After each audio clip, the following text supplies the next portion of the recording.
Lesson plan from Mark 13 for November 15th. This is the lesson plan that comes from Jesus's temple section near the end of his ministry in Mark, and it is got some good old apocalyptic language in it and whatnot, so we are in for a treat. Right here I just highlighted some things that stood out to me.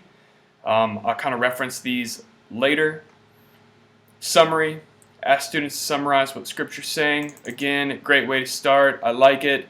Then you provide some additional info to guide kind of their own process of interpretation. I mean, that is brilliant.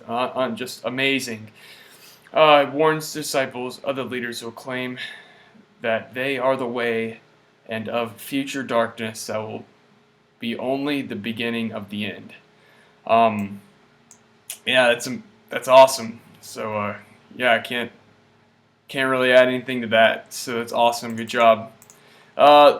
So this passage is a part of a larger whole starting in chapter 11. If you want to go back there and visit that, this ends with your passage about the temple, and it begins with a passage about the temple. So take a gander.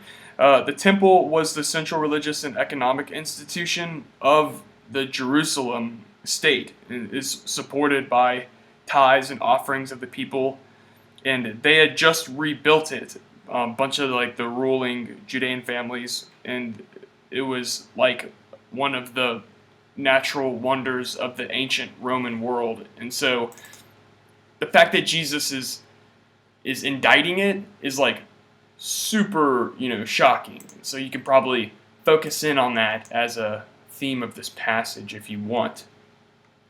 And then you definitely want to recognize that it says in verse 3 that the conversation's private.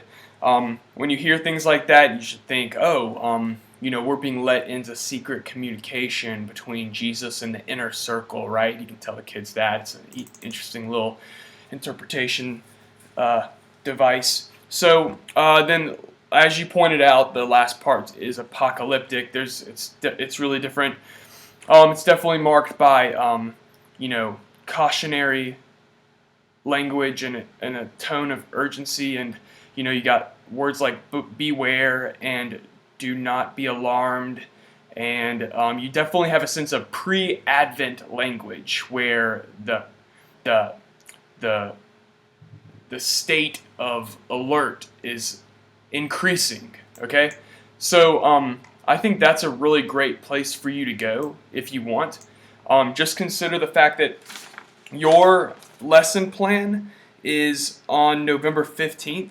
November 22nd is a celebration event that we have for Christ the King Sunday, and the bishop's visiting. We don't have Sunday school. The following Sunday is Thanksgiving break. We don't have Sunday school. And then the following Sunday is Advent. So if you want to roll in some Advent questions for this, then by all means, definitely make that happen. That's what I suggest right here at the end. This is all great.